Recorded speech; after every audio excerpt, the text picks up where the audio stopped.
persistent prayer, you are always in His presence. Kaya nga, kapag dasal kayo ng dasal, mapapalapit kayo ng mapapalapit sa Diyos. Makakabanding nyo siya lagi. Kumbaga, parang sa mga kabataan ngayon, ka-two joints mo na si Lord, no? O kaya, katiktokan mo na, no? Saan ka punta? To the moon, no? Saan ka punta? To the moon. Road trip. Broom, broom. Skirt, skirt. Zoom, zoom. Mga adik tong mga anak nyo dito. Lakas ng tawa.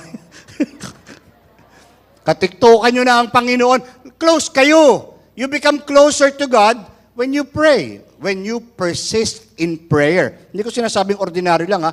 Persistent prayer talaga.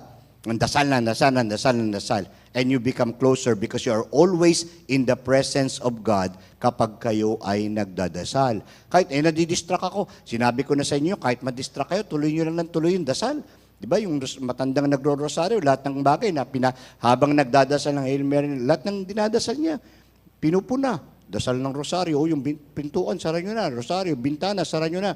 Gabi na, rosaryo. Yung batya, baka manakaw, rosaryo pa rin. O yung sampay, baka umulan, rosaryo pa rin. Yung aso, talian nyo. Kaya yung dasal, naging ganito. Aba, ginoong pinto, napupuno ka ng bintana. Ang Panginoon Diyos ay sumasabatya. Bukod kang pinagpala sa babaeng sampay, at pinagpala naman ng iyong anak na si Bantay. Tuloy nyo lang. And most especially, hindi nyo naman po kailangan magpe-prayer book. Pagkakausapin nyo tatay nyo, sabihin nyo lang ng laman ng puso nyo, and that's good enough for the Father. Your very presence is good enough for God.